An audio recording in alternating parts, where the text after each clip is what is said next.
लाहौर के अंदर एक और जुल्मो बर्बरियत की दास्तान रकम हो गई। वीडियो बना के कहा कि हमारे साथ चलें, अगर आपने चोरी नहीं की है तो हमारे साथ चलें। ना मैंने चोरी किया ना मुझे पता है। रात 5 तारीख को बाद ना इन्होंने मुझे शाम 6 बजे से लेकर 8 बजे तक इन्होंने मेरे साथ तशद्दुद किया। मैंने कहा मैं नहीं हूँ, अल्लाह रसूल का वास्ता मैंने डाला, मैं नहीं हूँ। मैं पूरी गली में भागी हूँ, हर घर का दरवाज़ा खड़काया। इतना जुल्म हो गया आपके मुलाजिम के ऊपर, आप फिर किसी आला अफसर को जाके मिले? एसपी साहब हैं, उनको जाके मिले, ऑर्डर भी दिया है कि जी ये जो जमील है इसको सस्पेंड कर दें। तो वो बंदे सस्पेंडेड है? आज वो वहीं पे फिर रहा था वर्दी में और साथ वो हमें घूर भी रहा था, मजाक उड़ाता हुआ वो चला गया। कि जिन्होंने नाइंसाफी की है उन्हीं को आपके साथ इंसाफ करने की जिम्मेदारियां दी गई हैं। हाँ जी बिल्कुल। तो नाज़रीन, लाहौर के अंदर एक और जुल्मो बर्बरियत की दास्तान रकम हो गई। एक और गरीब आदमी जो पहले ही इंसाफ लेना चाहे तो उसको बिल्कुल नहीं मिलता, इलाज करवाना चाहे इलाज नहीं मिलता, तालीम हासिल करना चाहे तालीम उसके हिस्से में नहीं आती। नई बात डिजिटल के साथ मैं हूं मनान गिलानी और इस इकराम की क्या है कहानी, ये जानने के लिए इन्होंने आज हमारे साथ राब्ता किया है, चैनल तशरीफ लाए हैं। इकराम जो है वो बाय प्रोफेशन सिक्योरिटी गार्ड है। DHA जो लाहौर का एक इलाका है वहां पे ये सिक्योरिटी गार्ड के फ़राइज़ सर अंजाम देता है। भाई क्या स्टोरी हुआ क्या आपके साथ? जी मैं मोहम्मद इकराम जी, मैं 29 तारीख का ये वाक़या है, जब मैं उधर घर में था ना, ये 29 जून को ये रात को 10 बजे आए पीछे से अपने तरफ से ये 7 मरले में रहते हैं जिनका वाक़या हुआ, चोरी हुई है। मैं 10 मरले में रहता हूँ। जब आए तो उन्होंने मुझे उधर घर के बाहर खड़ा था, इन्होंने मुझे उधर से मेरी तस्वीरें बनाई, उधर से मुझे ये इन्होंने वीडियो बना के कहा कि हमारे साथ चलें, अगर आपने चोरी नहीं की है तो हमारे साथ चलें। मैं इनके साथ गया, मेरा शनाख्ती कार्ड उन्होंने ले लिया, शनाख्ती कार्ड लेके उन्होंने मुझे वापस कर दिया कि भी आप नहीं है। मुझे उन्होंने कहा कि आपने जाना नहीं है। मैंने कहा ठीक है, मैं कभी भी नहीं जाऊँगा, ना मैंने चोरी किया ना मुझे पता है। ठीक है, जब मैं वापस आ गया 4 तारीख को इसमें सिर्फ वो घर वाले थे कि पुलिस भी साथ थी? सिर्फ घर वाले थे, पुलिस नहीं थी। 4 तारीख को रात को इन्होंने पुलिस के साथ वो प्राइवेट अपनी गाड़ियों पे आए, 2 पुलिस वाले थे, एक शौकत था, एक बंदा उनका और था। उन्होंने मुझे उधर से आके घर के अंदर दाखिल हो गया, जो घर बन रहा उसके अंदर दाखिल हो गया। फिर उन्होंने मुझे उधर से ले गए, पहले 9 टाउन में गए, इन्होंने उधर से खाना, होटल बंद था, उसके बाद फिर वो ये लिद्दड़ में आ गए, उधर इन्होंने खाना खाया पुलिस वालों ने। और सीधा थाने नहीं गए? थाना नहीं गए, उनका ड्राइवर था, ड्राइवर के साथ इन्होंने खाना शाना खाया, कढ़ाइयाँ छड़ाइयाँ खा के उसके बाद मुझे थाने में ले गए। थाने के में ले जाके मुझे इन्होंने मारा थप्पड़। कौन से थाने में ले गए? ये सी थाना में। सी थाना डिफेंस में? ये इराया डिफेंस की तरफ आता है। ठीक है, मुझे ले गए उधर, उन्होंने फिर मुझे 1-2 थप्पड़ मार के मुझे चले गए। जब सुबह आए, सुबह फिर आते इन्होंने बुरशों के साथ और मुझे थप्पड़ों के साथ मेरे बाल भी खींचे कि आप मानो। मैंने कहा मैं नहीं हूँ, अल्लाह रसूल का वास्ता मैंने डाला, मैं नहीं हूँ। अभी भी मैं कह रहा हूँ, उनके पास CCTV फुटेज थी जिसमें आप नजर आ रहे हैं? उनके पास वो वीडियो थी, लेकिन उन्होंने वो वीडियो जो हमारे गली में कैमरे लगे हुए, उन्होंने वो सारे अपनी उनसे लेके वीडियो सारी वो गायब कर ली अपने पास। उनके पास सारा कुछ है। ठीक है, उसके बाद उन्होंने क्या किया, मुझे वो रात 5 तारीख को बाद ना इन्होंने मुझे शाम 6 बजे से लेकर 8 बजे तक इन्होंने मेरे साथ तशद्दुद किया। पुलिस वालों ने, पुलिस गर्दी का जो है ये शिकार हुए हैं। कैसे मारा उन्होंने? मैं ये देख रहा हूँ, नाज़रीन आप भी ये फुटेज देख रहे हैं साथ साथ कि इस बंदे से 1 महीना पहले का ये वाकया है और अभी तक ये अपने पाँव पे खड़ा नहीं हो पा रहा और ना इससे चला जाता है। कैसे मारा? ये मुझे पैंपों के साथ मारा, जो पानी वाला मोटा पैंप ग्रीन नहीं होता उसके साथ मारा। 2 बंदे थे, एक नदीम था, एक जमील था, और शौकत साहब के कहने पे उन्होंने मुझे बहुत मारा। जब सुबह हुई, सुबह 5 बजे, तो उन्होंने मुझे ना वो मेरी वालदा आ गई, इन्होंने मेरा शनाख्ती कार्ड, मेरी वालदा का शनाख्ती कार्ड ला के अंगूठा लगवा लिया, कहा कि भाई आप अपने बंदे को घर ले जाएं, जब आपकी ज़रूरत पड़ेगी तो आपको बुला लेंगे। और अगर खुदा ना खास्ता ये मर जाता तो आपने हमारे ऊपर कोई कार्रवाई नहीं करनी? इन्होंने कहा अगर आपने कार्रवाई की तो आपके साथ किसी के पीछे नहीं लगना, नहीं तो आपके हम पर्चा दे देंगे। ये वाकया कैसे हुआ जी? जब वो आए हैं आपने उनको कहा नहीं कि बंदा मेरा इधर ही काम कर रहा है, इधर ही था, गया ही कहीं नहीं जिस दिन आपकी चोरी हुई है? नहीं सुनी उन्होंने कुछ भी?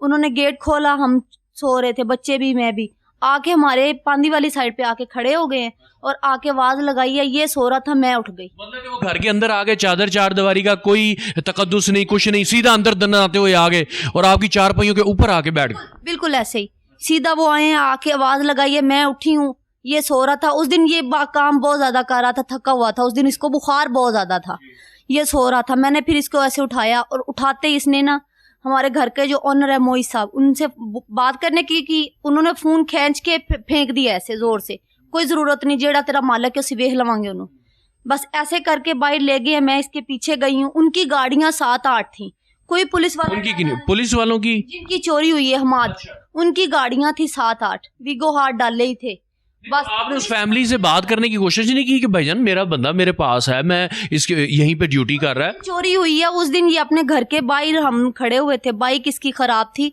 उसी टाइम इसने बाइक ठीक करवाई है। फिर मैं पूरी गली में भागी हूँ, हर घर का दरवाजा खड़काया है मुझे कैमरे चेक करवाने दे, लेकिन मेरे ये वाकया होने से पहले वो लोग जिनकी चोरी हुई थी वो उन्होंने अपने तसल्ली की है, सबके कैमरे चेक करवाए हैं। जनाब हमारे साथ मोइज साहब मौजूद हैं कि जिसके पास ये जो इकराम है काम कर रहा है पिछले 5 साल से। मोइज साहब मुझे बताइएगा, ये एकदम से आपके घर के ऊपर धावा बोल दिया जाता है, बंदे जनाब यूनिफॉर्म भी नहीं पहना हुआ, वो दंदनाते हुए आपकी प्रॉपर्टी के अंदर घुस जाते हैं, कोई दुश्मनी है आपकी किसी के साथ? उनसे मुलाकात हुई, उनको सारा मैंने बताया, उन्होंने कहा नहीं जी हमारा शक है कि ये यही है। मैंने कहा जी अगर आपका शक है, आपकी चोरी नुकसान हुआ, आप बिल्कुल अपना शक दूर करें, इसके साथ ज्यादती मत करें, गरीब आदमी है, उसको आप अपनी बिल्कुल जिस तरह से जो कानूनी तरीका है उससे आप उसको अच्छी तरह सारा उसके इन्वेस्टिगेट करें। अगर ये निकल आए तो जो आप कानून की सजा है, जो चोर की सजा वो इसकी सजा है, मेरे तरफ से बिल्कुल ये फारिग है।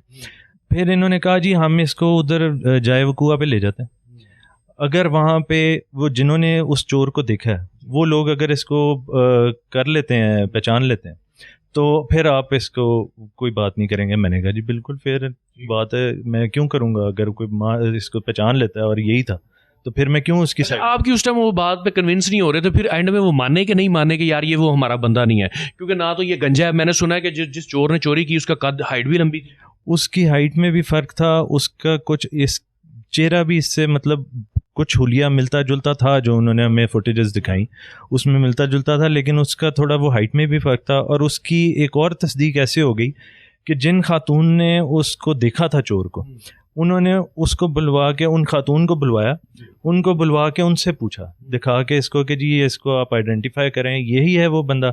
उन्होंने इसको अच्छी तरह सारा देख के उन्होंने कहा नहीं बेटा किसी पे मैं जुल्म नहीं करूँगी, ये वो नहीं है, वो फ़र्क था, उसकी हाइट भी फ़र्क थी और वो और बंदा था। उसके बाद फिर इसको थाने ले गए, फिर मुझे कहा कि नहीं जी आप हमें करने दें अपना काम और ये करने दें। वो पुलिस वाला भी जो जमील था वो फ़िरौन टाइप का वो आदमी है, उसने वो कहा कि हमें और तरीके आते हैं। मैं उसको भी कहता रहा, मैं कहा यार इसके फिंगरप्रिंट्स वगैरह ले लो, इसको सीधा हल है, अगर फिंगरप्रिंट्स मैच कर रहे हैं इसको पकड़ लो, जो मर्जी करो, और ऐसी कर लांगे सानू आंदा करा। आपने कोई कानूनी कार्रवाई नहीं की, इतना जुल्म हो गया आपके मुलाजिम के ऊपर, आप फिर किसी आला अफसर को जाके मिले? हम फिर एसपी साहब हैं उनको जाके मिले, अरसलान जाहिद साहब हैं, उनको जाके मिले, उनको इसका सारे ये हुलिया दिखाया। नेक्स्ट डे जिस दिन इसको वो छोड़ के गए, उसी दिन बल्कि उनको जाके सारा दिखाया। उन्होंने उसी वक्त तो वो अपने ऑर्डर भी दिए कि जी ये जो जमील है इसको सस्पेंड कर दें, और जो आईओ है और जो इंचार्ज हैं उन दोनों को शो कॉज। Very good. और शो कॉज हो गया, सस्पेंड हो गया, तो वो बंदे सस्पेंडेड है? वो अभी आज मैं गया था, आज वो वहीं पे फिर रहा था वर्दी में, और साथ वो हमें घूर भी रहा था और वो मजाक उड़ाता हुआ वो चला गया। जिन्होंने नाइंसाफ़ी की है उन्हीं को आपके साथ इंसाफ करने की जिम्मेदारियां दी गई हैं? हाँ जी बिल्कुल। उसके बाद वो मेडिकल का हो गया, एक्सरे वगैरह हो गए जनरल हॉस्पिटल से, फिर उधर जमा कराने थे वापस मुंशी हॉस्पिटल, वहाँ पे करवा दिया। 17 को हमने वहाँ पे वो जमा करवाए हैं, वो भी अपनी भाग दौड़ करके साथ ज़बरदस्ती उनको बार बार कह के चलें।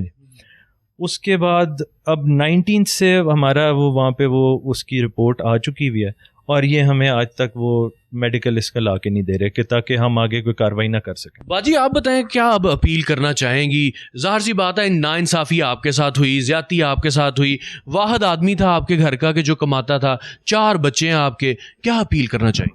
मेरी दरख्वास्त है यही, मेरी यही अपील है, मेरे छोटे छोटे बच्चे हैं, मेहरबानी होगी, हमें इंसाफ चाहिए। हमारा कमाने वाला कोई नहीं है, सवाए यही मेरा सहारा है, यही है, इसके अलावा तो मेरा और कोई भी नहीं है। ये भी 4 पाई पे पड़ा हुआ, तो हमें किसने संभालना है? मेरी यही दरख्वास्त है कि हमें इंसाफ चाहिए।